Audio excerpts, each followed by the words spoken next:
tomorrow? Oh, we're on? This is What? it. What are you doing with your hands? Then? Nothing. I was gonna eat a cookie, and then you're like, we're on. So put the cookie back down. That's a cookie, huh? Put the cookie down, sir. So, I just finished the world's biggest plate of Chinese food. Yep, and we had meat on a stick. And we've had some moonshine and a little bit of Maker's Mark. Makers and boosh. Cheers, gentlemen. Cheers. Another episode of Comiholics, episode 38. Big 3-8. We're old. We're middle aged. Your waist. Ooh, 38. Slimming down. Mm-hmm. Meth will do I've that. been working on my flactoids. Really? Yeah. Your upper flactoids or the lower flactoids? Lower. What about your Nictozoid? How's that? It's fine. It's comfortable. It's comfortable. It's at a good weight now. I'm moist. not gonna. You know, Your connected it's good. It's fine. It's really moist. Did you clean out your Kniever valve? So those of you that are tuning in for the first time and are We're like, sorry, we in apologize. a panic and are like, what the hell am I listening to? This is Comiholics, where we like to talk about comic books and drink alcohol. Hence, you know, the name. Winsforth. Winsforth. Henceforth. My co-host Dirt, and I am the Apocalypse. Howdy, And howdy. we're going to talk about all kinds of stuff tonight. Really, kind of full spectrum, a rainbow of comic books, if you will. Like Skittles? Skittles, yeah. So A rainbow. Skittles of comics. Just comics, just flying down from the sky. Ooh. But they don't really fly. It'd be kind of like a flop. You know, they wouldn't drop like a. Can you do the Flintstone flop? Yes. Let me see. No. Oh. People can't see it anyways. It's an audio thing. Yeah, but I want to see him do the Flintstone flop. I got a few books to talk about. You gonna talk about all of those? I don't know. I'm just gonna kind of throw Oh things out. my goodness! Races. Yes. So I'm just gonna throw some things out there. You know, toss them at you. These are comic books. books, Huh. issues. Printed. Oh, you've got issues. That's right. That's why he needs I got a tissues. fistful of them. Go ahead. Knock Okay, yourself all right. out. Let's get started. Get right into this. This So, is the Apocalypse Comics pile. Rachel Rising 21. Sure. This Is is Rachel in it? Yes. Okay. Rachel's in this one. I was afraid she'd risen out of the book. Okay, Terry Moore. Sure. All very familiar with Terry Moore. Uh-huh. He's the guy who wrote Ringworld, right? Ringworld. Is that I don't know. That's what Terry Ring- Pratchett. Sorry, my Okay. mistake. That's a sequel to Ringworm. Yes. Not to be I had confused that with one. Alan Wait, Moore. they did a novel about my grandma? Terry Moore's well known for drawing facial features, very detailed. He's also draws Draws a lot of chicks. very beautiful women. Chicks, man, chicks. And in this comic book, I've talked about it before. Basically, it's a Witch Town. kind of a witch town. It's a type haunted thing. town. They killed a bunch of witches, and And- now the witches want revenge. These people keep dying and coming back, and they're like half dead, half alive. Possessed. I'm still enjoying More it. zombies. This one kind of centers around. The first part is a little bit about Rachel. The second part is a little about Zoe. Zoe's basically the Antichrist child, walking amongst everybody in this town and wreaking havoc. I And met her. basically, this whole town and the what you kind of figure out in the last few issues, the whole world is in danger, and it kind of starts from this small town. Did they ever resolve Salem? the Is it storyline? Salem, I think it's called, or I don't know. yeah, Of something like course. that. Did they ever resolve the storyline of like the fat guy who was in love with the chick with the broken neck? No, that kind of just fizzled. Oh, that's a shame. Yeah, when we thought something really creepy was going to happen. Yeah, I thought there was gonna be something good there. No, but you know how her aunt Johnny's. Did you get to the part where Johnny's lover? Johnny's a woman. Johnny's lover like poisons the whole group. No, Okay, well, basically, I think she kind of is catching on that there's nothing but evil going on here. That Johnny's niece is dead, Who's but Johnny? alive. Johnny's a Well, Frankie lesbian and Johnny, woman they were that's lovers. like Rachel's Number 5. aunt or something like that. Johnny's alive. Johnny, no, not number 5.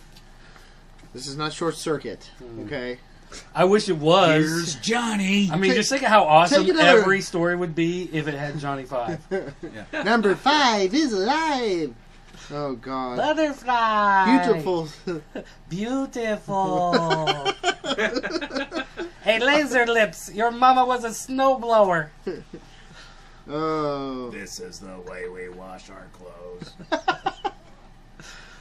Anyway, Terry Moore, Rachel Rising. Right, Rachel Rising. So, are you happy that you're still reading this? Yeah, because it's actually a really good story. In fact, this is the first comic book I've ever read where a Volkswagen microbus was used as a weapon to kill somebody. Oh, nice. Basically, Zoe sneaks into this gas station. This rabid dog comes after her, and she basically shoves a jar in the dog's mouth, so deep the dog's on the floor, already to die. She finds the keys for this Volkswagen.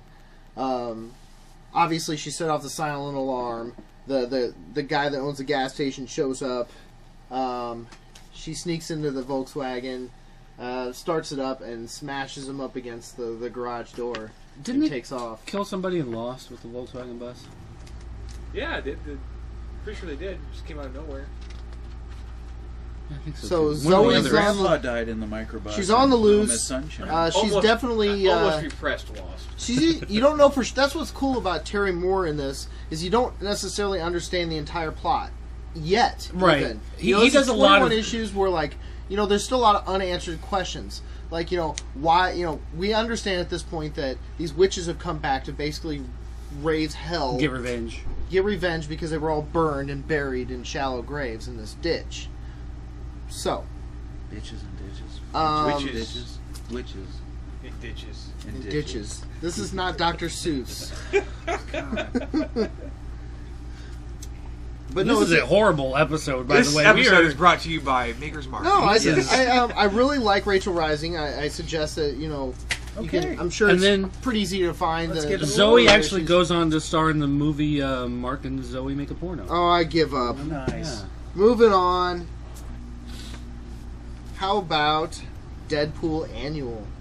Okay, Deadpool Annual resolved a long-standing Yes, hole in the Deadpool mythology. right. That was created in the not too distant past. Well, it's been several around- years. Secret Avengers. Was that about when it happened?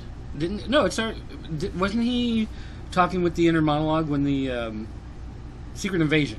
Invasion. I'm Yes, sorry, yeah, not Secret yeah. Avengers. Secret Invasion. About that time. So suddenly, like Deadpool, 2004, right? yeah, Deadpool has this other voice in his head, and it just made everything funny because he had this other, Well, inner just by looking monologue at the to play cover off of. here at the annual, it's going to be Madcap and Deadpool. I don't know a lot about Madcap, so can you tell me about Madcap? No, he was one of those lame B. 70s characters. Okay. That never really. So not a lot of weight to the character. No. But he's in this annual. And it starts off where Deadpool is up on a roof and he's going to take out Matt Murdock, the lawyer who is also known as Daredevil. He's got him in his sights. And basically Madcap shows up. And they have this dialogue back and forth. Madcap's shoots this ray gun of bubbles, and Deadpool's like, "Yeah, really? Seriously? Like a Lawrence Bubbles? Welk gun. Oh yeah, you got me." But it ends up being this psychedelic trip. So he basically dosed him with this psychedelic bubble gun, and he goes into this psychedelic trip.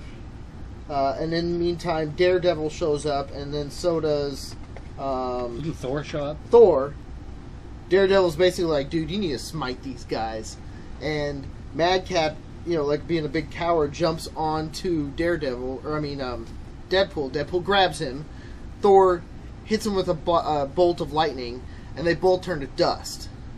Now, Madcap, just like Deadpool, can regenerate. Eventually. So basically this cloud of dust regenerates into just Deadpool with Madcap's Stuff. yeah. in So it. the inner voice that Deadpool has had Is for the Madcap. last 5 or 6 years, it turns out, has been Madcap the whole time, stuck in his head. But here's my Huh. question though. There's Kinda two. disappointing. To what? There's two inner voices. Right. They're only talking about one here. Maybe you had Madcap, Deadpool, and Madpool. Oh, like a combination Or of the two? Deadcap. Deadcap. Right. So, and basically that's what's revealed here. But So eventually Deadpool figures it out.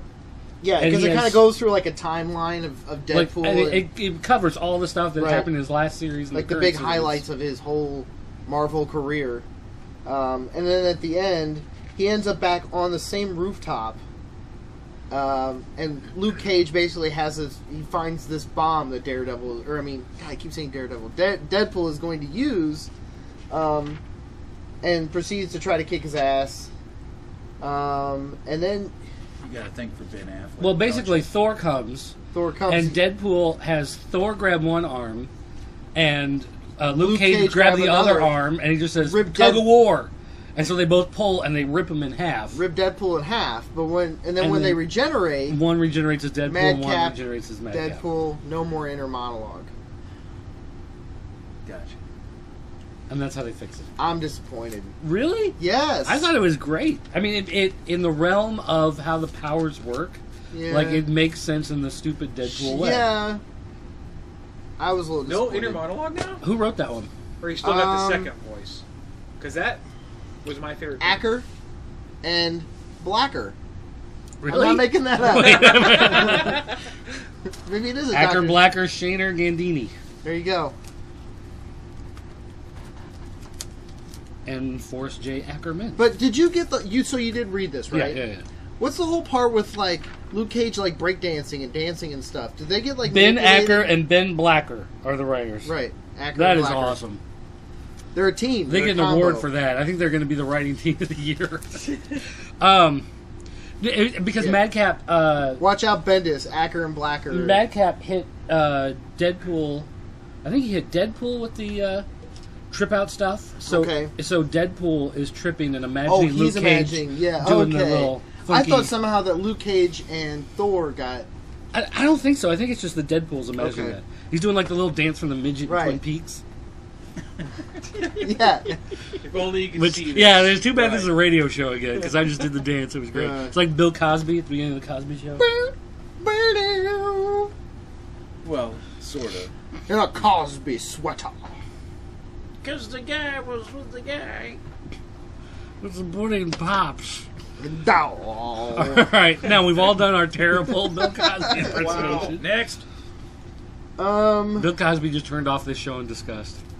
He's been a fan up until now, but we just lost. I'm just gonna start hitting some doubles and triples and home runs here. Walking Dead 118. All right. Wait, didn't there 119 come out? No, well, no, this is last. Oh yeah, 118 is the latest. Yeah. All Out War. Rick's after Negan. All right, so what is the story behind All Out Well, War? where we left off with our heroes. I don't think we talked about this since like 112 was. Probably last No, we talked about it sooner than that. You think Get so? it? Yeah. Mm-hmm. Oh, I'm just saying. Okay, where we left off our hero, basically Rick had assembled Hilltop, what's that dude's name? Ezekiel, The Kingdom. the Kingdom, Hilltop and the Kingdom to go face Negan. Well, wait. There's Hilltop, the Kingdom, and then wherever Rick Yeah, whatever you and call his it. groups were, Yeah. whatever that neighborhood was, the gated community. It was called It was- Circle Drive. It was called the cul-de-sac crew. I don't know. Circle Drive. So Cold Kings. the Cult of Kings. Negan basically tries to call him out back, and basically he's like, "No, I'm not giving up." He has the Hilltop guy in his possession, the Leader of the Hilltop. throws him in a pit of zombies, and then basically all out war begins. Now, what was the big strategic move that Rick used in the last issue? Very cool. So they are hiding behind basically like a school bus in the shootout. And all the noise, of course, does what? Attract zombies. Attracts zombies. So he starts having all his guys shoot the windows of the building To make all that this Negan noise. and his men are hiding in, so that the zombies are attracted to the noise and they swarm the building, and then Rick and his crew can escape. Clever. Okay. Yeah, it was one of those moves where it's like that makes so much strategic sense, you know? Yeah, use your environment. Because and your Negan at one weapon. point he's like, Don't pay for all the my same snipers real are estate dead. What are twice." these guys shooting at? Right. And he just kind of looks up, and the glass is just kind of like coming down. And he's like, oh crap! And you just see the swarm of zombies moving in. You did read 118? Mhm. Okay. In this, it basically features Ezekiel is doing a lot of the narration in this. And well, are we going to do any spoilers on this? We'll do. I mean, don't give away like the very end. I guess Okay. maybe. Well, no, it's been out. Go ahead. Well, Shiva dies. Who the is tiger Shiva? dies. The tiger dies. His pet tiger. And basically, in Ezekiel's mind, the tiger is dying to save Ezekiel. Like, the tiger saves Ezekiel at one point when he's running away, and then kind of stays with the swarm and kind of bats and fights them off. So that way the swarm just keeps coming to the tiger. In his mind, that's what he thinks he's doing. In my mind, I think the tiger just got punked. No tiger would just... Right. This right here is a key moment in this issue. Oh, really? That because he turned so fast? Aha! Explain it to the listeners. Oh, okay. Well, Ezekiel is basically... When the fight broke out, Negan's gang is winning. Ezekiel's team basically disbands. Because not only do they have this overrun zombie cloud, but Negan's firepower is just kind of outmatching them. Anyways, Ezekiel's getting away. One of his buddies, I can't remember which the character is down and dead. And, like, in that moment, he turns to a zombie. Like that. Oh, yeah, almost like instantaneously. Quickly.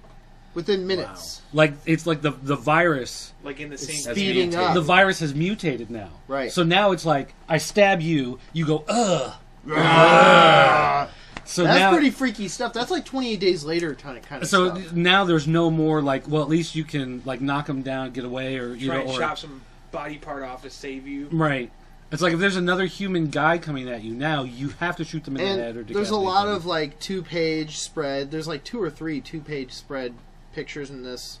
They really kind of went all out with the art. Well, there's another this 2-page issue. spread with Maggie. Yes. Where Maggie's at Hilltop. And I didn't think that was really a critical 2-page spread. Like when it turned to that, I was just like, really, a 2-page spread of just Maggie. But going... here's the key. Okay. Maggie saw Glenn get murdered. Right. And she blamed that death on Rick. Oh yeah, they brought it back. They like re-highlighted Maggie. What makes that a distraught. key moment is that Maggie realizes that whatever Rick is doing, she realizes that Rick knows what he's doing. And yes, there are consequences along the way. She's got weird eyes in that though. They did her face differently, don't you think? She's not as pretty. No. She looks like one of those pugs. A pug. One of those dogs. Pug. No, she looks like Liza Minnelli. Yeah, she does. So Liza Minnelli is now in The Walking Dead. Yeah. Like her face is being pressed. Young Liza Minnelli. Now, this would not work as old Liza Minnelli. Oh no, current. Lucille 2 has made it to The Walking Dead. So basically, Maybe she the says dead that version could be the old Liza. she Minnelli. believes in Rick Grimes. Face problems. She believes in Rick Grimes. Right. So this is kind of shifting. Like she realizes she's going to have to go along with it and understand whatever Rick is up to. That's what the plan's got to be. And we know at this point that Rick is off because they split up and go fight other outposts and try to keep them from getting together and forming another army. Now that they've attacked the headquarters, they know it's going to be a while before word gets out to the outposts that headquarters are under attack. Right. So they go to attack the outpost. Right. And that's where Ezekiel's men they attack the outpost, but the outpost is too strong for them, and that's when they notice that the zombie outbreak is changing. So there's the tiger coming to the rescue. It's pretty good. That's a good rendition of a tiger. I think so. Yeah. That's what. Yeah. Gets the job done. Right. It could be a bobcat. I mean, really. Yeah. And at the end, basically, he's basically having this narration with Michonne.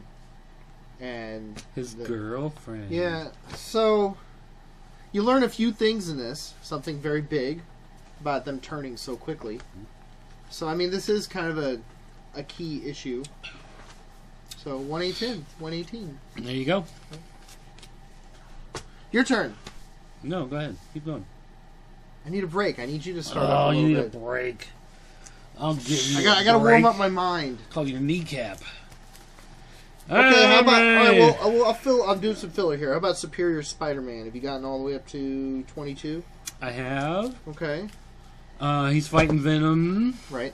Venom is Flash Thompson, but he doesn't really seem to care. He finds out at the end of this, though, it is Flash Thompson. He wants to recapture the symbiote. Right. And then realizes that he's made a mistake because the symbiote is actually under control and it's a good thing. And when you knock it loose from Flash Thompson, then the symbiote goes crazy. It turns into regular symbiote. And it turns back into mean Venom. So he's kind of miscalculated. What do you think about his relationship with the little person? The midget? What do you know? I mean, he has this like little person relationship, and like at first she was like his tutor, And then they it's fell like, in Now it's love. like a love affair. And like he's real sweet on her. It would make sense. And what's the point? I'm just why? It would make Is sense this though. like to appeal to like No. offense to little Yeah, 'cause people, there's- you know? There's a little person lobby that is It's like, fighting. you know what? I really like science. I really like Superior Spider-Man. But you know what? You don't make comic books for me, for the little person. You know, there's a lot of political commentary you could put into that I want to see whole idea. a little person Venom. It just looks like a little Venom black. Lehman. Oh, look, it's Ink Spot. Here he comes. Blotch. Blotch. Blotch. No, I think it makes sense that Octavius would not be... Attracted to the typical... No, would not be worried. He would put mind over looks. Okay. Because that's the type of person he is. And she is. She's like one And of those she's, like physicists. I mean, she's pretty for a little person. I mean, she's yeah. not like hideous with a giant hairy mole on her cheek or Mole, something. mole. And she's an attractive little person, so it makes sense that they'd be together, I think. She's attracted to his mind. He's attracted to her mind, you know. I think you're attractive big person dirt. I'm attracted to big people. Yeah. Hmm. Okay. Like- Anything more you want to say Like about Kareem the Abdul-Jabbar. latest? I thought the cover was really cool too. In fact, it kind of they always throw you off. You think when you look at the cover, you think, oh, he's going to be attached to the symbiote somehow. Hmm. Maybe that's in the near future. I don't know. I don't think so. So still big fan of Doc Ock being Spider-Man. You have no desire for Peter Parker to come back. Nope. Nope. Nope. You heard it. Still happy with The dirt hath spoken. Doc What Ock. if he gets cut in half, and then they become two different people again, just like Ooh. Deadpool? Yes, and Madcap. Spider-Pool and Spider and Madman. Spider Venom Pool Cap. Alright, how about Batman and Two-Face? Did you read this one? I don't think I read that one. This one was really good. Is that part 2 of the story of the Irish chick? Oh, yeah, I think so. Yes. Okay, I haven't read part 2. I read part 1, but I haven't read part 2. This basically centers obviously around Two-Face. There's this woman who is like, she's like the last family member as part of Right. this like gang. All the men have died off, and so it's like the people in the gang are Well- not sure they can follow a woman. She's been in Ireland, kind of controlling things from afar. So now she comes to Gotham so that she can have a hand in it and prove that she can run this gang and whatever. And Well, the gangs are Two-Face and Batman get involved and hijinks ensue. You learn about Two-Face's origin. Basically, What, the district According to attorney getting this- acid thrown in his face. according to this crazy Irish woman pours acid on his face, like a jar of acid on his face. Right. So she's the one who did it. and she also killed his wife. Yeah. Or girlfriend or whatever. Right. Right. So a little backstory: is that true to? Well, it was a dude who did it before, but it was a gang Right. person, so they made it a chick gangster. for the new 52. Oh, okay. So basically, same premise. Equal Just- opportunity gangsters. In the So new 52. little people, and strong female villains and strong female yes. little people. I'm down. That's I what like the show's it, about. know? Now I what we like need it. is a strong female little person villain. Ooh, That I don't think has been explored fully. Blotch? In Blotch. The Blotch. The Blotch. Yeah, there you go. There's the shot. It's pretty brutal. Her throwing the acid. It's a very graphic. So in this version. she straps him down. Yeah, she's Okay, because in the comic, he's and this is after she stabbed his wife. right in the comic. He's at a trial. He's a district attorney prosecuting a trial, and they have some guy like in the mobster. gallery, like blah, Oh. so the mobster can get away.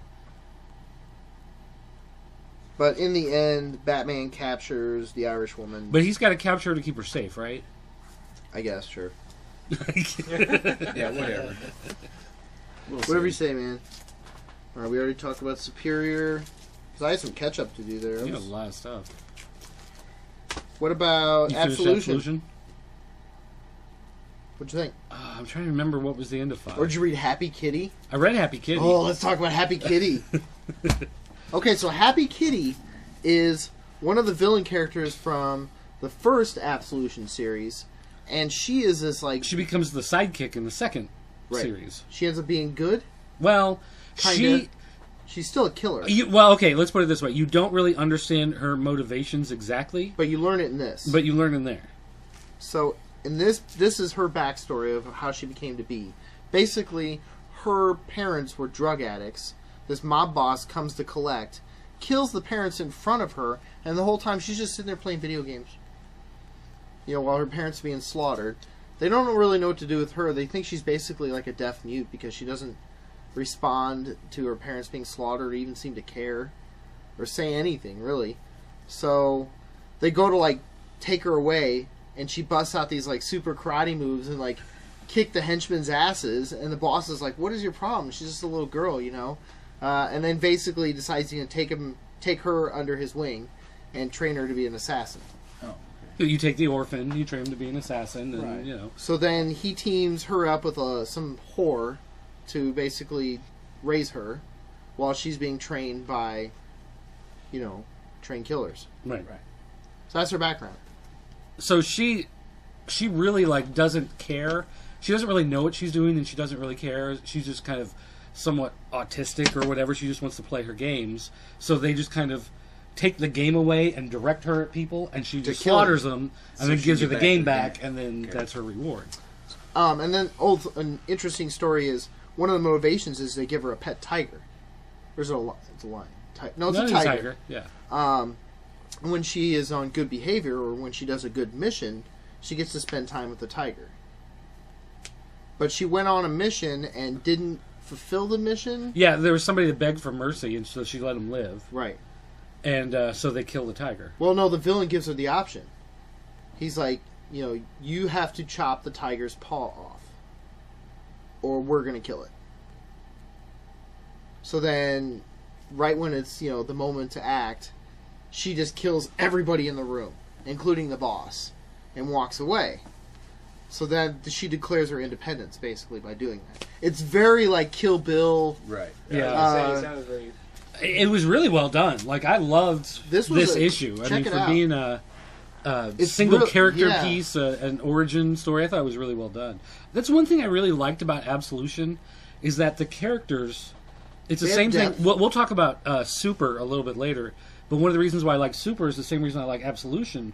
The characters are not simply analogs of other characters. It's No. not like, well, this is They're our unique. version of Superman. This is They're our unique. version of Batman. It's like, you know, they thought They're their through own thing. original characters. I'm the spandex master.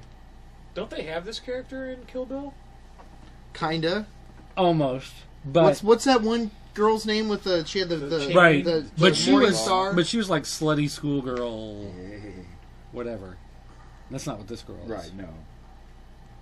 But it's weird because, like, they don't outright explain exactly why she is the way she is, other than the fact you just kind of gather she is just that crazy. Well, her parents autistic- were drug addicts. They probably didn't ever send her to school or anything. So all she did was just sit there and play games, video and games.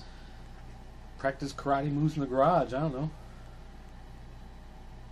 But you see enough violence, you pick Yeah. up some violence. I guess so. So I'm not really going to talk about Absolution because you haven't read it yet. No, I read it. I just don't remember. I read it so Okay. long ago. Hmm. I'm trying to remember how it did. They poison. Yeah, he's What's got his that face? poison in him. Okay, so here's the thing. I actually talked to Christos Gage on Twitter about that.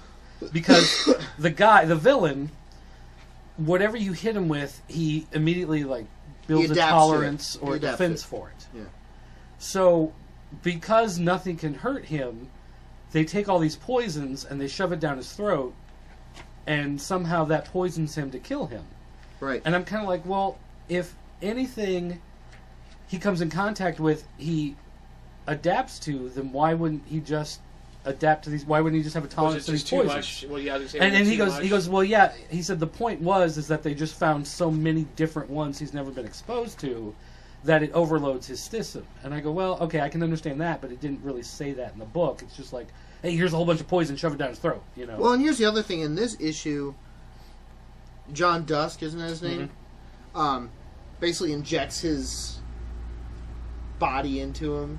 But I thought that was already null and void before. Like, he had done that before, so he was adapted to that. But the idea was the poison had broken down his system. Oh, that's right. So he couldn't react as well. Right. That's right. He was weakened from the poison because his body was trying to adapt. There were too many poisons in the system.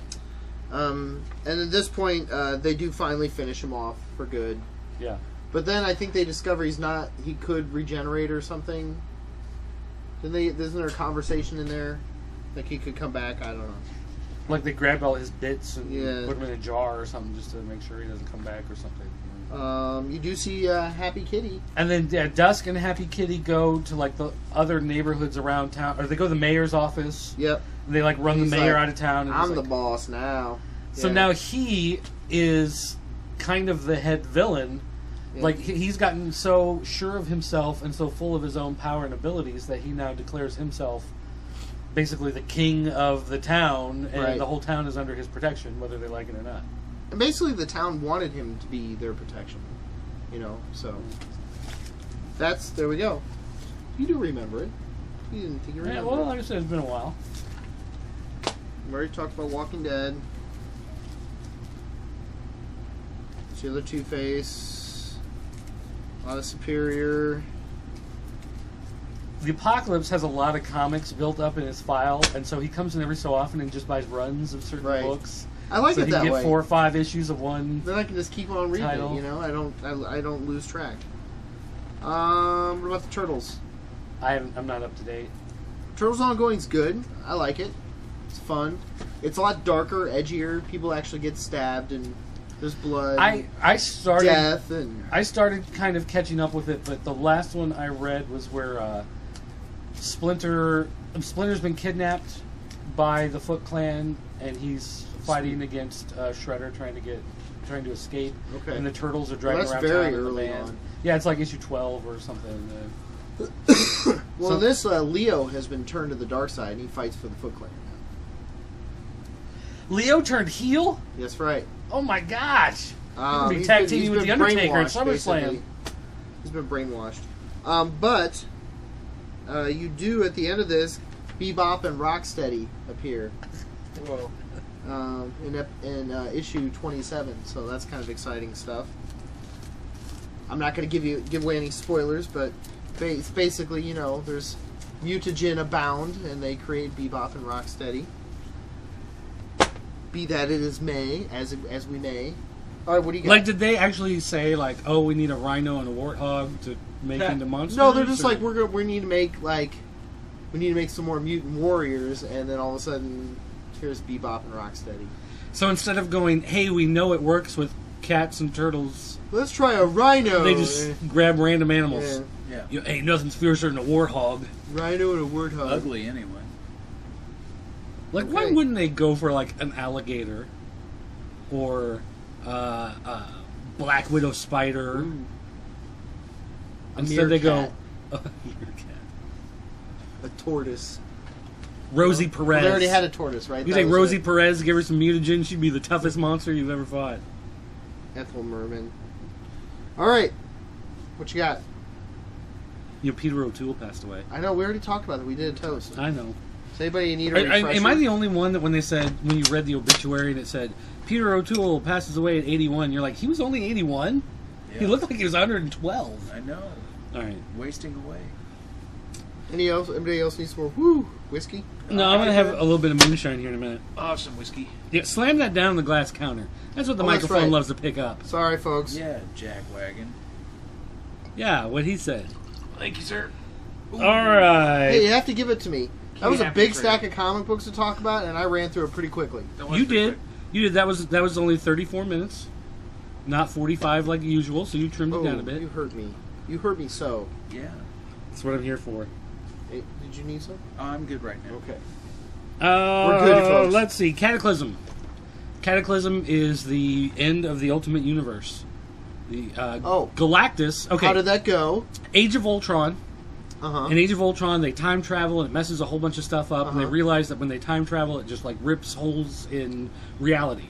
So one of these holes rips in reality, and Galactus from the Marvel Universe just kind of like pokes his head through and sees the Ultimate Universe and climbs through and just starts chowing down on the Ultimate Universe. In the Ultimate Universe, Galactus was a swarm of robots that would go and like assimilate, like the Borg. Right.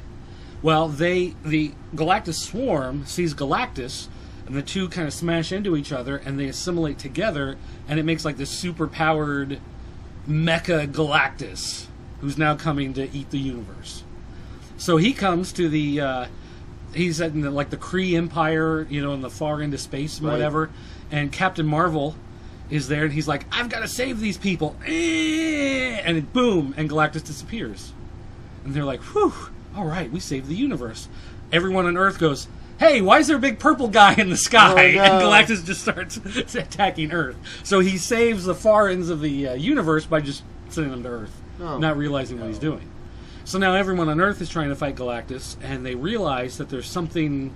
His energy reading is weird, you know, all the smart people are doing their calculations, and they realize that his energy signature doesn't match their universe. Well, like, you're talking about, like, Mr. Fantastic, Mr. Strange, Doctor Strange, and, like, those guys? Right, Invisible Woman, who's super smart in this universe, and everybody, all the big minds realize, Tony and Stark. they realize that he's from this parallel dimension. And Mysterio, in the Ultimate Universe, is actually Mysterio from... the main Marvel Universe. He's the one who built the first gateway between them. Okay. And he was popping in the Ultimate Universe, running a bunch of crime, and then popping back to the regular universe and living a normal life. So, they Smart realized... man, that's a good game. It was a pretty good gig. Now, wouldn't that also punch holes in That did not help. That was bad. Well, part of Mysterio's jumps between the universe sent Peter Parker... before he died in the regular universe to the Ultimate Universe. After that, Peter Parker was already dead, and Miles was the new. Right. So Miles realizes that that's right. He's like his mentor. For this a little Galactus is from that Peter Parker universe. So they need to go to the regular Marvel universe and try to find like a Reed Richards or somebody who's defeated Galactus, bring him over to try to defeat Galactus in their universe. So they're getting ready. My brain hurts. This is too much. So they're going to I send. need to be the alternate Invisible Woman. They're going to send Miles Morales to the regular Marvel universe to try to find somebody to bring back to save. But it looks like... I can't take it anymore. It looks like, though, it's all going to be in vain. Can you upgrade my 2 fingers of whiskey to a fist? Well, maybe let's start all over again. Bend over, I'll get the enema.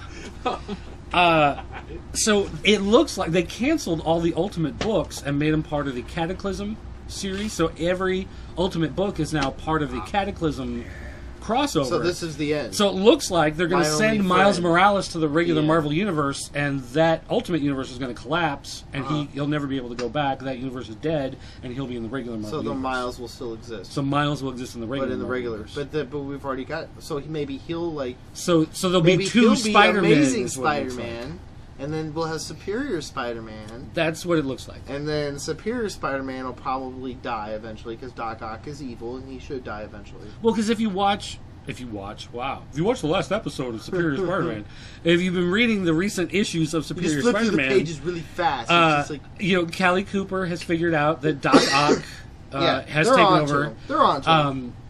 Well, the Avengers know that he's fishy too. Yeah, well, but she's been captured by the Green Goblin. The Green Goblin has gone through her journal, and he's realized that Doc Ock is inhabiting the body. So people in the regular Marvel universe are starting to figure out that that's not Peter Parker. So it looks like, I'm guessing that some shift will happen. Doc Ock will be put in jail, whatever, and there'll just be the one Spider-Man will be Miles Morales of the regular Marvel universe. And there will still be no Peter Parker. Right. Because Peter Parker is dead. He is dead. And you notice, like, his little ghost, like the movie Ghost, his little ghost is not there anymore. It hasn't been there for a while. Right, because Doc Ock figured out that the ghost of Peter Parker, he figured that was part of Peter's memory stuck in his head. So he did a lobotomy on himself and got rid of the memories of Peter Parker. That's right.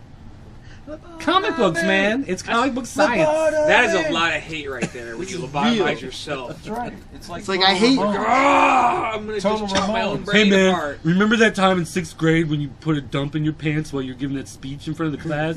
Totally wiping that out of your memory, man. Totally wiping it out. Duty! But it's one of those stories that I really enjoy because it doesn't matter who dies. Right. You know, it's like they'll kill people left and right and do all this. And Hercules. What? Hercules and Thor are like the only two like gods left. Oh, from the from that whole Ultimate. In the Ultimate Universe. Okay. Yeah, they're like the only ones left. So why are they left? Because they went on the Rainbow Bridge. Because they got bitchin' hair. I mean, I don't know. You can't kill these locks. They got better agents. Probably. Better writers. Oh, let's see. What else have we been reading? Oh, Forever Evil. Mm-hmm. The ongoing DC storyline. One of their crossover books is called Arkham War. Is it good? And basically, Batman disappears as part of Forever Evil. All the they're all heroes left. disappear. All the villains in They're Gotham on their way to City- White Castle. Well, because that's where They're you got to trying go to at find 3 a a.m. White o'clock in the Castle. morning. Because White Castle's 24 hours. Right. All the villains Guess we're in gonna be at Gotham 4 a.m. just chop up the city, and they have their own like neighborhood. Poison Ivy has her own section of town. Right. Penguin has his section of town. Ivy Land. Two-Face has his section Glacier of town. Land. Faceland. Okay, all right. I was going.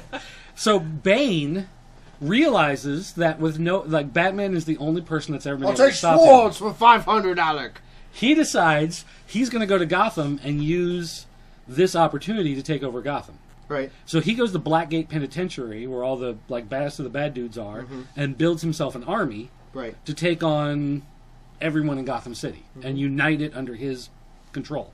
All right. So in issue 3, Mask Land. he's talking to Penguin. He's made this alliance with Penguin.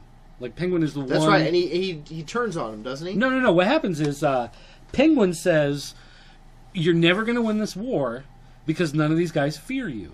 Because the only person they fear is the Bat. For no matter who they've ever fought, no matter what plan they've always had, it's always been foiled by Batman. They don't care about anybody else, and as long as he's gone, they don't care." Right. And so Bane realizes he has to use the legend of the Bat to his benefit. So he The actually, League of Shadows. he basically builds himself a bat For suit, 500. an amped up bat suit, and he starts Becoming attacking the everybody. Batman. He starts attacking as the Batman. So now the legend of the Batman is not this guy who fights crime and saves everybody. He's the guy he's the villain, the ultimate The villain, real League of who Shadows. defeats all the other villains. So now Batman is the ultimate evil of Gotham City, not the hero of Gotham cool. City. It's kind of a neat twist on using the legend to his benefit in taking over Gotham City. Sounds like I need to pick up for... I've only read the first issue. It's a neat... Well, this is just the Arkham War You had me at hello, tie-in but- series, but it's actually pretty good. You had me at bat. Yeah, I mean, that. And then, man, the deal was sealed.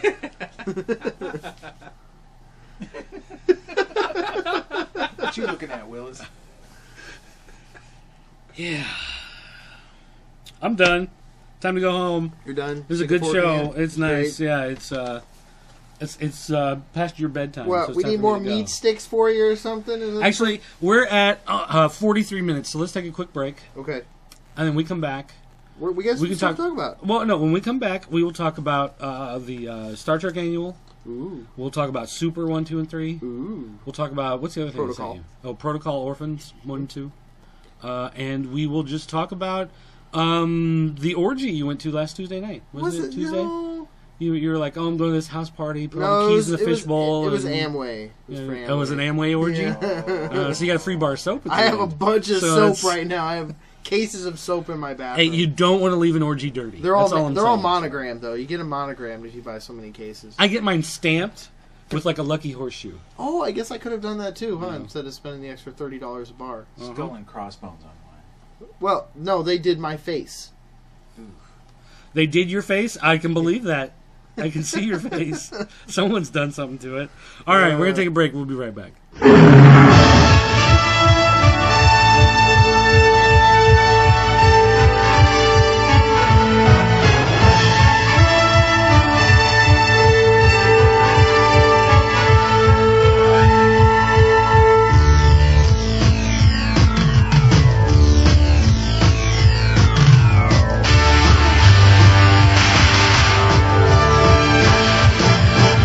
And we're back. Oh, you poor unfortunate souls. Hey, you want some more whiskey?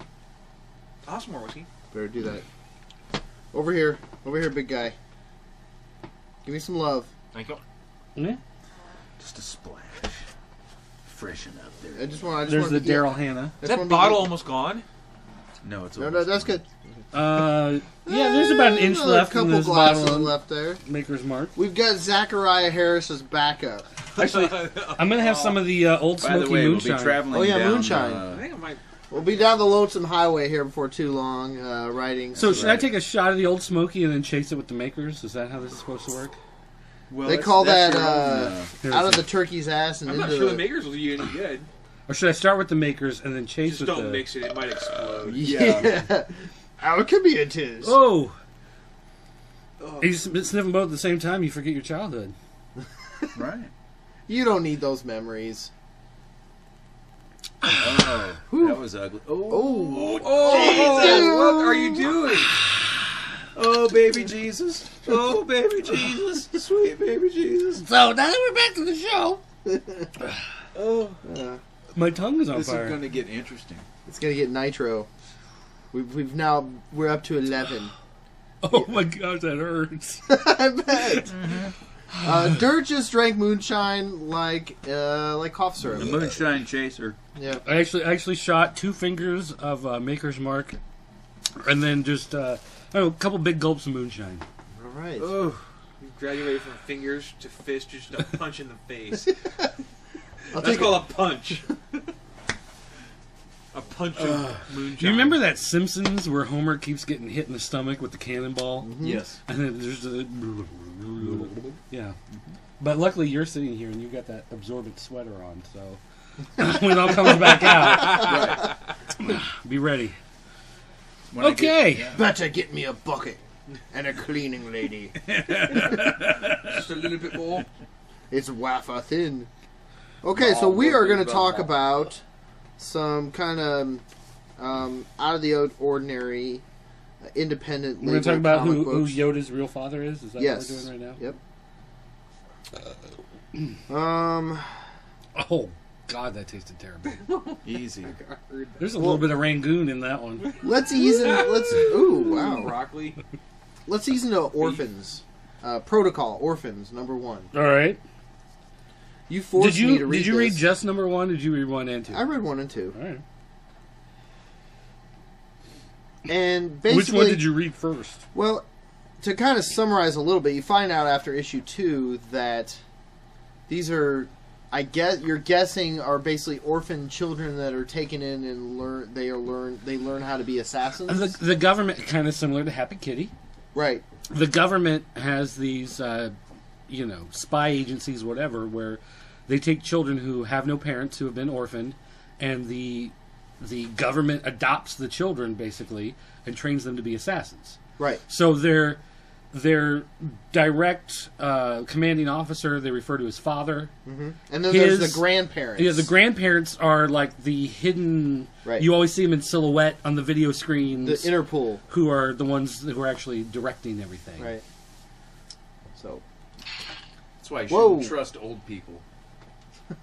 Yeah, like 40-year-olds. Wait a minute. Watch it. You're not 40. I'm not like. Yeah, So. Well, no, I mean old guy here. Yeah, definitely. We've talked about a few. They talk about like a few of the character highlights. Like you have the one kid that's probably like a 13-year-old kid. Here, that guy. You think he's that young? I figured Yeah, he was. or I is figured he he was just just a like a little young-looking adult, His skin is very Or maybe he's fair. a little person. a little runty dude. Then you have the what's the kind of darker skinned woman that hits on basically everybody. She's this, You mean the well endowed Oh, yes. female in the She skin calls tight me drunk leather? at like 3 in the morning. yeah, her. Oh yeah. And A lot of people have called you a drunk at 3 in the morning. No, she calls me and she is drunk. Oh, I She thought the other says way the around. most awful things. Hey, you love her for it. I do. It's okay. so let right, me ask so- you, Jer, what inspired you to start picking this comic book up? It's written by the same guy who did 28 Days Later, Oh, okay. Michael Allen Nelson. Well, the first issue is all about basically they're on a mission and then they discover on, like, a some training false mission. alarm. Yeah.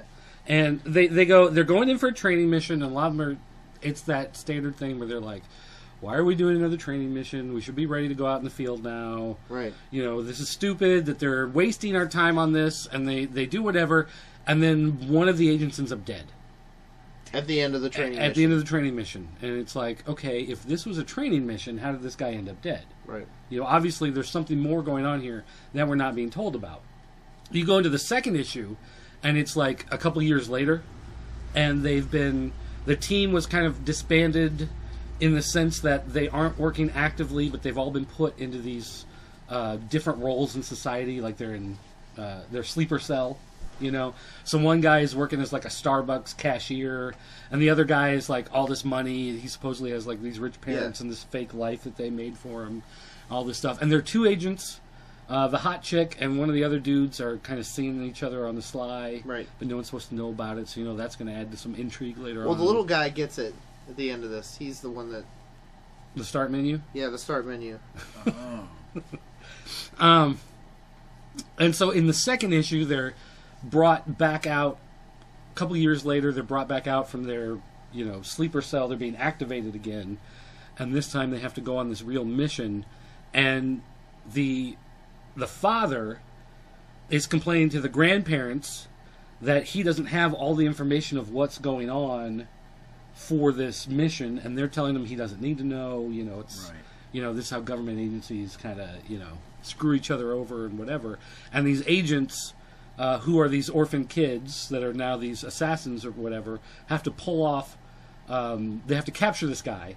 This rich guy, they're gonna infiltrate his plane. They're gonna act as like the crew on the plane and kill the pilot and kill his guards, and they have to take him because there's some upcoming terrorist attack, and they know that somehow he's involved.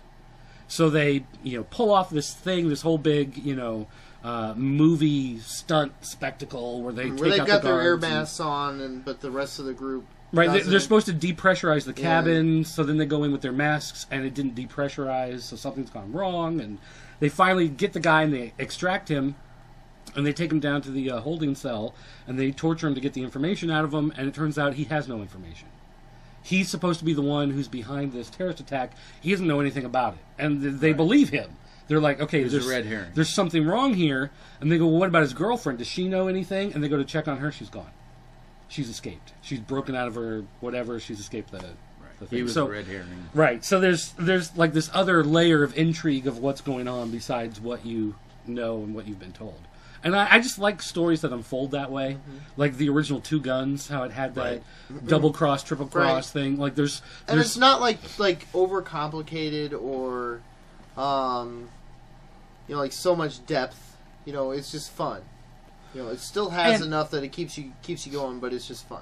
And there's always like the one secret that you don't know the answer to, but you know that at some point it will be revealed. Right. So there's always someone is always one step ahead of you as the reader because you're where these characters are.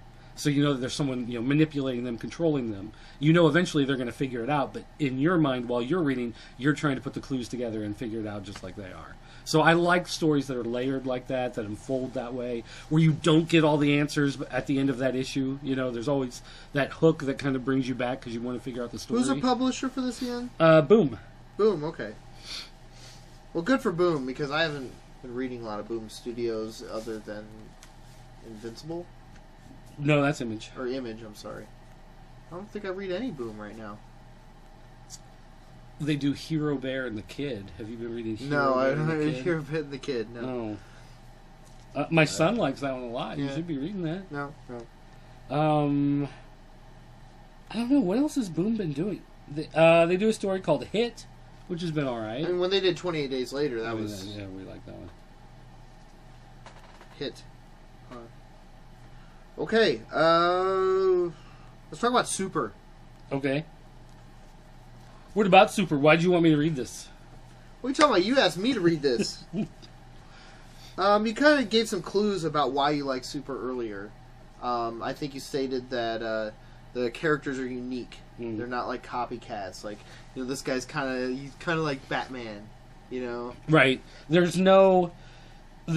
like for instance, they have a character who runs very fast, and they call him the Streak. So you're like, okay, that's the Flash. But here's the thing: he has to take off all of his clothes to do it. So he doesn't have no. that There's like a lot of humor, protective with aura. So he just has like basketball pants where he rips them off and he just runs around naked because nothing is going to survive, anyway. Because he gets super hot, and whatever as he's speeding around. So that's the Streak, and he's really kind of a jerk. He's conceited. He's a douchebag. Like he always makes really stupid comment. Oh, and he always saves the women first. Right, because they're hot, like, he'll save all the cocktail waitresses first, and then he'll But the book...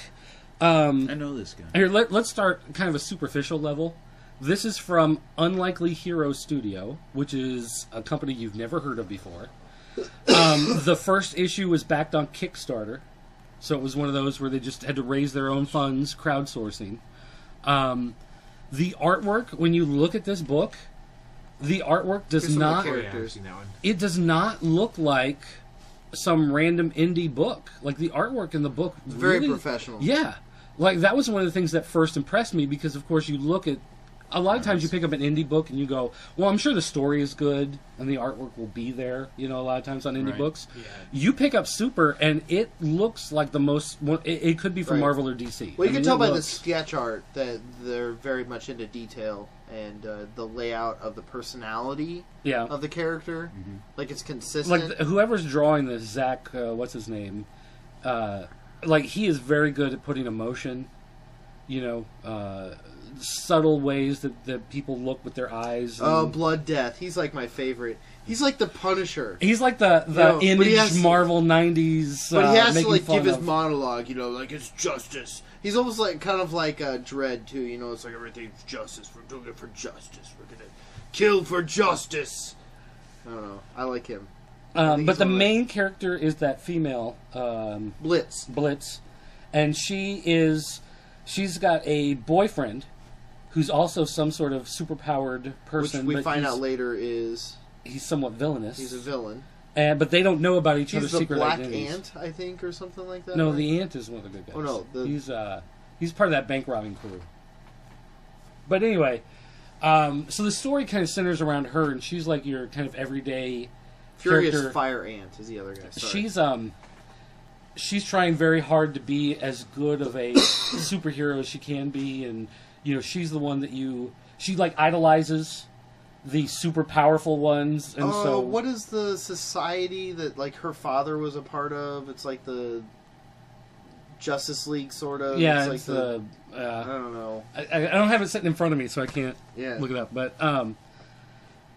one thing I will say about these books is that the stories are dense. Like, when you read through it, there's a lot of dialogue. There's a lot of, her narration going on. There's more in one issue of these books at, I think it's $3.99. Mm-hmm. There's more going on than in any issue. The first issue was 50 pages. Yeah, I know. It's like you read a Marvel or DC book and you're done in 5 minutes, know? But these take 20 minutes, half hour to read through because there's so much going on in the artwork. There's so much going on in the dialogue. There's so much background and depth to the characters. Oh, and there's some cool characters. Like this, what's the one character? When he drinks alcohol, he becomes enraged. Right. Like, he just gets drunk and mad, and when he starts getting mad, that's when he gets strong. Right. And So, breaks like, out. when, when it starts, things start going down, he, downs some tequila, and then he gets all... But he doesn't, turn into, this monstrous person.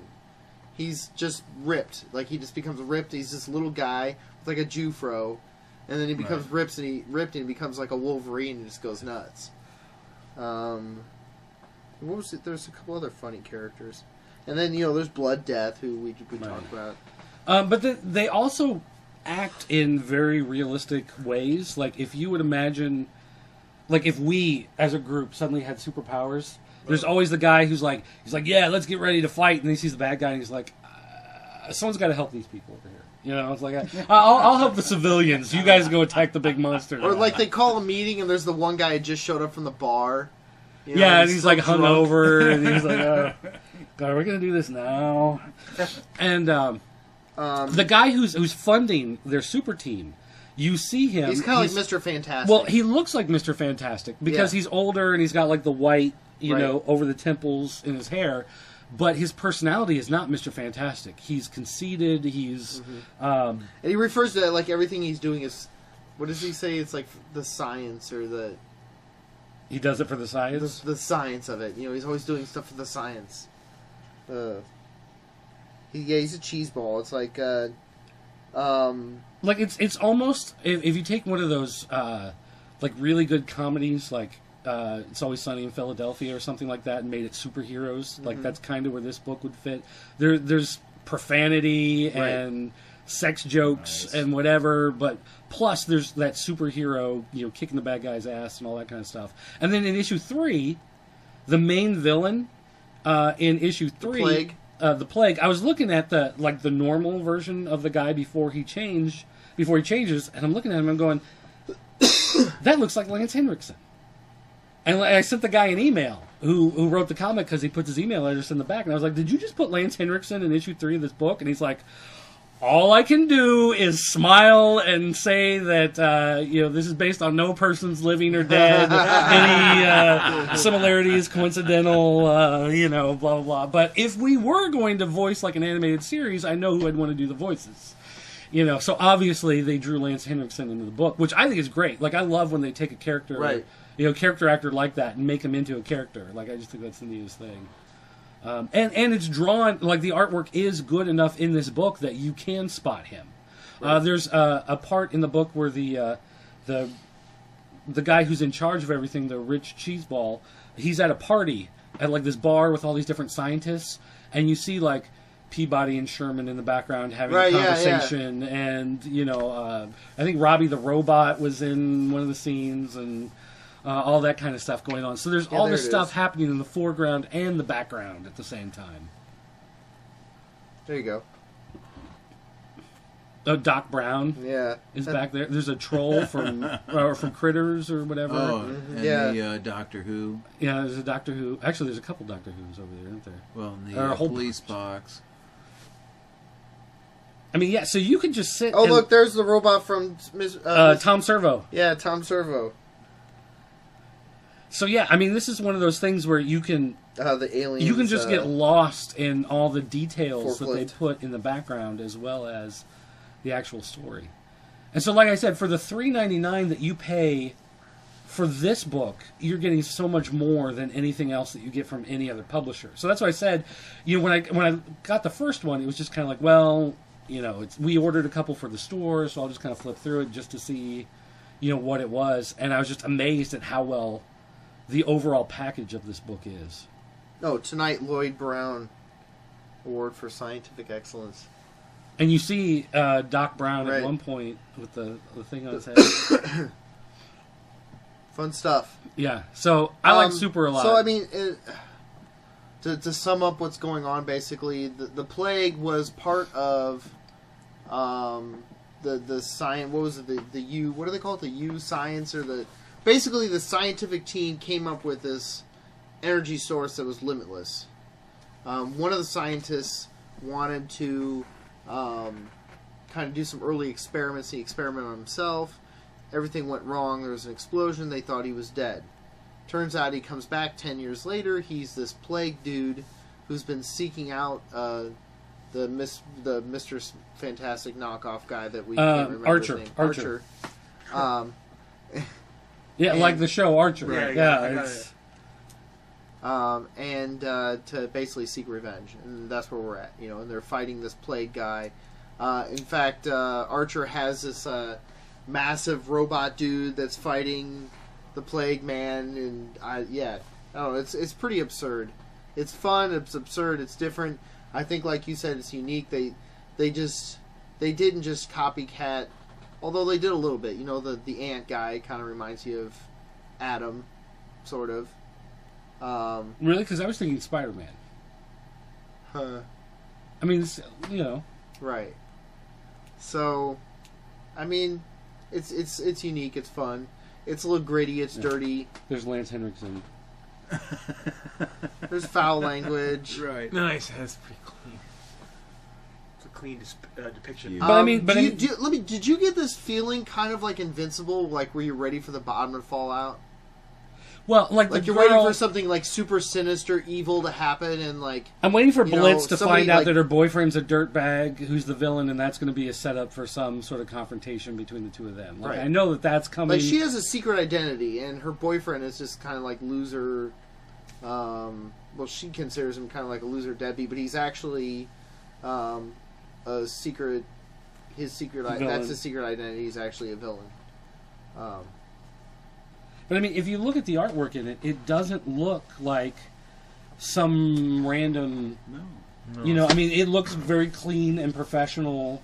The coloring is well done. All the characters, you know, a lot of times in books from indie comics, they have like the one face. Right. It's like all the characters have the one face, but this one's got glasses, and this one's wearing a hat, and that's how you tell them apart. Right. But like all of these characters look consistent from panel to panel. They look like themselves. So yeah, I mean, I was just impressed from top to bottom by this book. It just, for something that I knew nothing about, we just ordered a couple copies for the store just because. Yeah, actually, I think can you get me the back issues, the last 3? I'm sure they're sold out now, but right. I can try to order them through Diamond. I might collect it. It seems fun. It has that potential. It feels kind of like how I felt with Invincible when I started It could be Invincible. one It's of like, those this is books unique. that like everybody will discover it like when it hits issue 10 or something, like after a trade comes out, and everyone will go, oh my, I should have been reading this from day one. Be Right. like, I was reading it from day one. You know, You should have been listening to the show. that's right. Okay. Moving All right along. then. So, In summary, you know, it's so only a in few summary, issues super deep. super's thumbs up, but- and I'm gonna definitely keep buying it. I love it. Next book. Next book. Did we talk? Let's talk about Star Trek Con and then lead into the annual. Okay. So, what'd you think of Con number 3? Let's see. In What this, happens you in get 4? more insight of basically what is it, sector The eugenics wars, like all of the kids who were part of that experiment that made Khan have taken over the world, right? And they all Everything have the their, movie skipped. well, yeah, like basically, okay. Here's in the first issue of Khan, he's at trial for what happened in Into Darkness. Okay, so they have Khan on trial, and they go, here's the thing that we don't understand. According to our historical records, this is Khan Noonien Singh. And they pull up a picture, and it's Ricardo Right. Montalban. And they go... With the and bun now, in the back of his head. and he's wearing, like, the red, like, Indian Right. suit, There he whatever. is. And then they turn to... They turn to Cumberbatch, and they're like, you don't look like him. So what happened between here and here that explains this big change? So Right. he starts recounting the story. And if you remember, in Star Trek Next Generation, in the first episode with Q, he talks about how there was a eugenics war on Okay. Earth that happened in like the late 90s. Right. And it shows like these guys in like silver spacesuits. Weren't they and called they've like got these- Sector 13 or something? Well, no, that comes in the movie. Okay. Sector 31, Right. which is like their covert group. But in Next Generation, in that first episode, they talk about this war that happened sometime in the past on Earth in the late 90s, because that show came out in the late 80s, so they were like, Right. in the 90s, you know, a decade away, who knows Right. what could happen, you know. Well, this story is actually telling how that war happened, and Khan was part of that storyline. So it's pulling basically, threads from in this- different parts of... In this, you learn like millions of people have died in this eugenic war. Mm-hmm. Well, that was one of the big things, is that That's this what war, united all the countries. right? This war happened, and it wiped out a whole bunch of humanity, and then the rest of humanity swelled up back together, and that Created the Federation. Right. Yeah. Federation of Planets. Well, it started whatever the Earth Alliance was, Right, and and then then they turned made in- First Contact, and then blah blah. So anyway, so they're pulling all these little things from different eras of the Star Trek lore and building this story together, and they're also explaining somehow they will explain why he doesn't look like the guy from Fantasy Island anymore, and why he Right. looks like the guy from Sherlock. You know, Right. they have to, they're bridging that gap. So they're And RoboCop's in it. well, RoboCop is in the movie. But yeah, it's right there. Yeah, so they're doing this job of trying to at least appease the fans.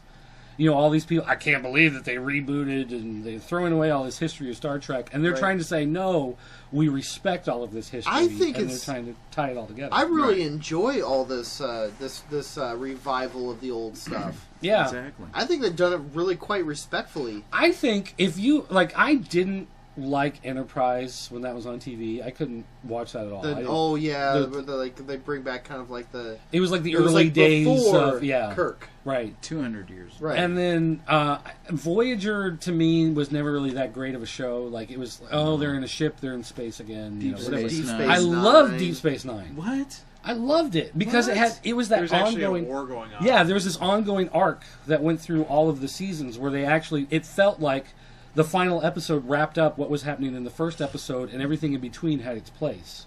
Where you had that giant war going on, you had the political intrigue, you had the Cardassians and the Jem'Hadar and all these little, pieces that were part of this overall mosaic.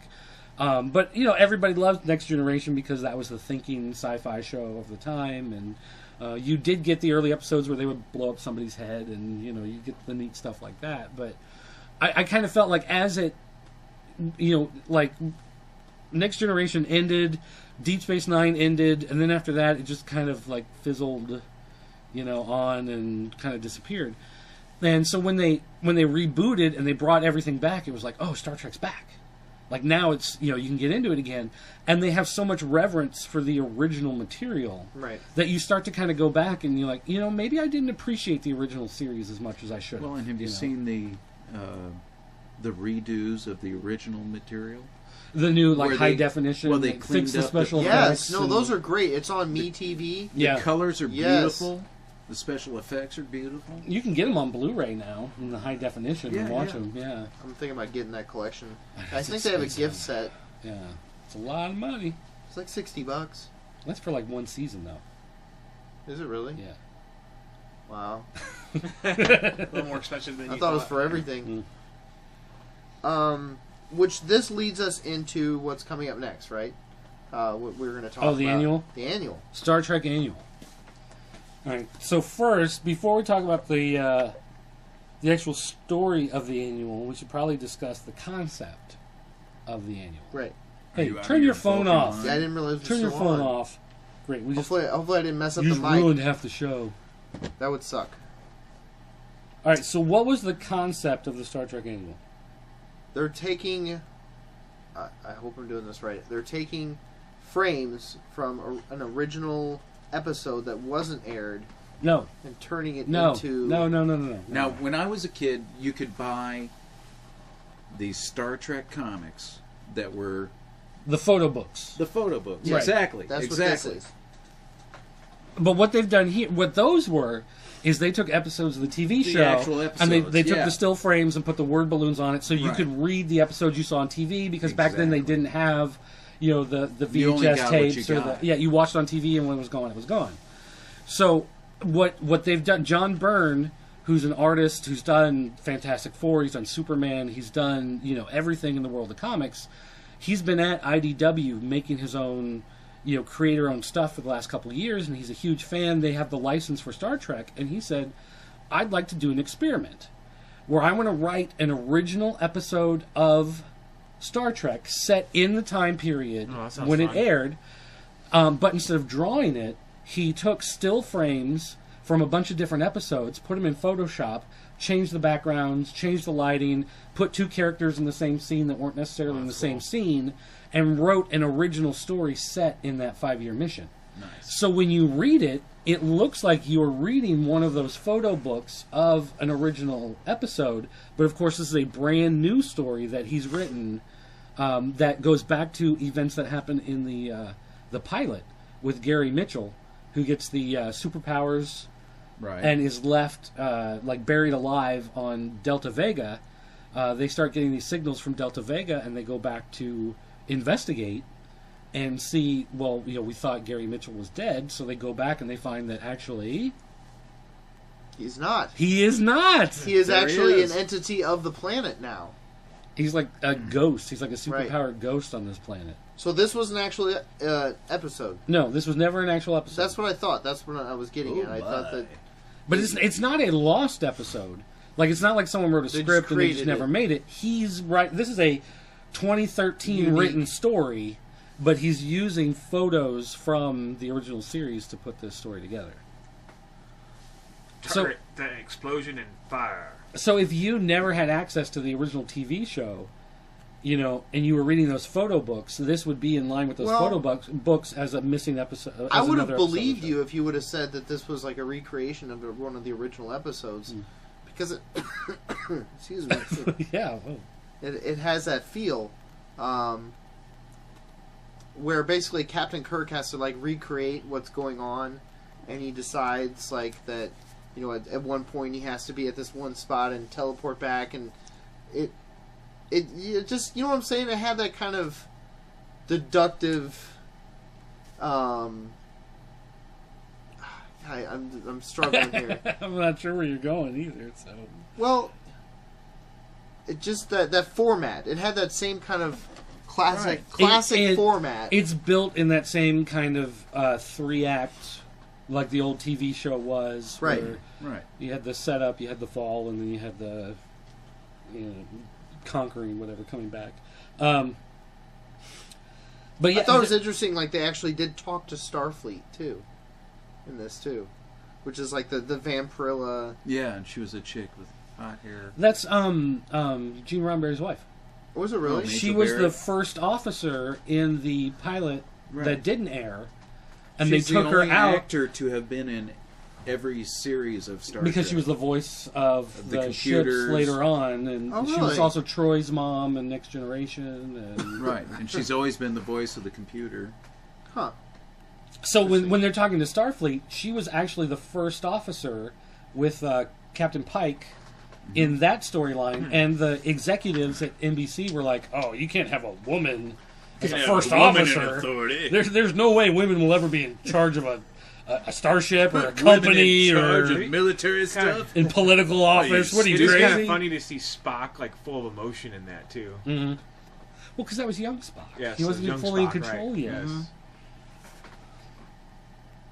But yeah, I mean, this was a neat kind of look back at that era.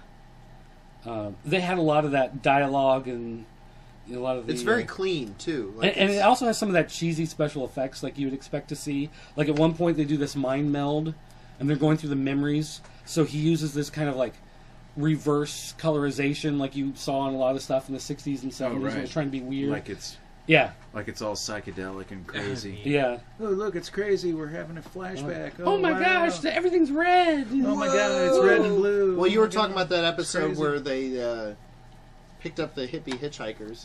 Yeah, we Yeah. were talking about that earlier before the show started. So yeah, I think overall, he's Actually, done a I really would good like to job. like read more of these. I'm just curious how long it took him Excuse me. to find like all the right panels. It's like, well, I need Kirk talking, but he has to be facing to the left.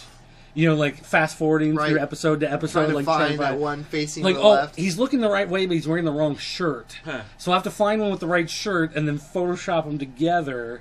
Or flip And the, he's negative. standing in engineering, and I need him to be on the bridge, so he's got to cut him out. So and, do you think know, they like back had up.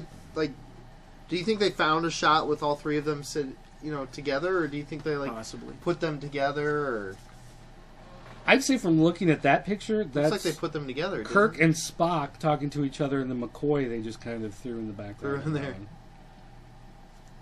But yeah, I mean, he did a really good job on it. I think it was a lot of fun. What a great annual! And when you think about it, in Did your I mind, get a paper copy of this?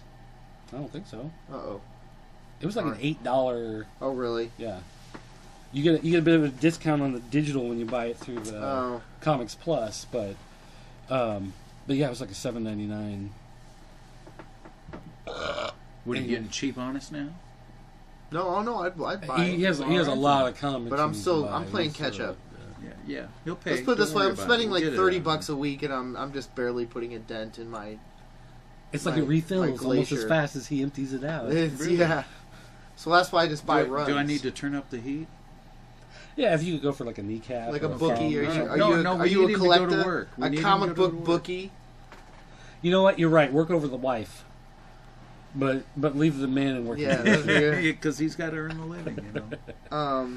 Be a shame if anything happened to your garage. Oh. Collect the insurance. You split the money. No, you have to use all that money on the comics. That's right. You know, you got a nice car, Mr. Leopakis. That car is going to You end know up in a what? fireball at the bottom of a cliff. I think you're going to pay off your comic book tab today. I think that's going I to really happen. do. As soon as I that got check, this feeling. you get that check from Geico and it's coming to us, buddy. So, I mean, that was kind of the highlight of the show. I think was just the Star Trek stuff. I was kind of excited about it. I love what they're doing with the original recreations. There we go. Oh, Seth Phasers is stunned. Oh, it was- Turd that Ferguson was- brought his... That was just a stun setting. So You know it's a party when How old is that? you know somebody brings a phaser. what is it? 09? You bought that in 09? Oh no, I got it for Christmas. This Whenever Christmas? no, Whenever the first movie came out? yeah, Yeah. the The redo. remake movie. Yeah, the redo. Oh, not from 1979? Yeah. No. That was a model kit from AMT. Well, actually, Was it a snap tight? Or No, did you actually use you glue? had to glue it I've together. seen some of Turd Ferguson's models that he's got. He's got some pretty cool stuff. You ever done a ship in a bottle? Yeah, it was Jaws. Nice. You're going to need a bigger That's bottle. pretty clever. I think Yeah. we need a bigger bottle. It was pretty fine gear I brought out there, but that bastard shark made a meal out of it. All right. Before we empty the bottle of Maker's Mark, is there anything else you got? Or is this wrapping up this episode of Comiholics? Whoo! Well, I just the did a shot huckster at has some fallen bourbon. asleep about 6 times. Good boy. I don't this blame him. episode. You know. It was, It's getting late. no, I think we covered a lot. I think we did it. That's a full evening. A platter, if you will. A platter platter. of comics. A plethora. Plethora. Platter. How Sorry, big is a plethora? Hefe, do I'm you know sorry, what a plethora Waffle. My is? intellect is not as developed as yours. I do not know. Oh what a man, we're gonna have to plethora watch that is. now. All right, pull up YouTube. We're gonna have to watch that. Oh, before- look! Look, it's a male plane. How do you know it's a male plane? You see his little balls hanging? A male? A male plane? A male plane? A male plane? Farley, My farley, little farley, farley. buttercup has the sweetest smile. Whippoorwill! Whippoorwill! Over here! Over here! Hey guys! Over here! Farley, Hey, farley, guys! farley, farley, farley, farley. Hey guys! Up here! This way! All right. All right, guys. Well, that's going to wrap it up for this episode of Comiholics here on PopCultureNetwork.com. Don't forget, We are the 3-2 amigos. you can find more of the show at Comiholics.com, which is part of the Pop Culture Network. If you want to send us an email, you can send it to apocalypse@comiholics.com or dirt@popculturenetwork.com. If you want to leave a message on the forums, you can go to jointheforums.com, the official forums of the Pop Culture Network, or you can call our 24-hour voicemail line. It's area code 217-953. 865-3099. No, that's that other guy. No, that's Jenny. That's Okay. her number. 217-953-4025. 24-hour voicemail. You can always call, leave a message. It's not an answering machine, so we can't hear you. So don't call and go, hey guys, hello, are you there? Pick up, because there's nobody there to hear you. But you can call us at 2 o'clock in the morning and leave a up to 10 minutes on the voicemail, and it'll I only record need it. 30 seconds. That's what she said. Oh, my. Okay. Thanks for listening, everybody. We're ashamed of this episode, but we did it anyway. We're glad that you were here to hear this, and we will talk to you again after a while.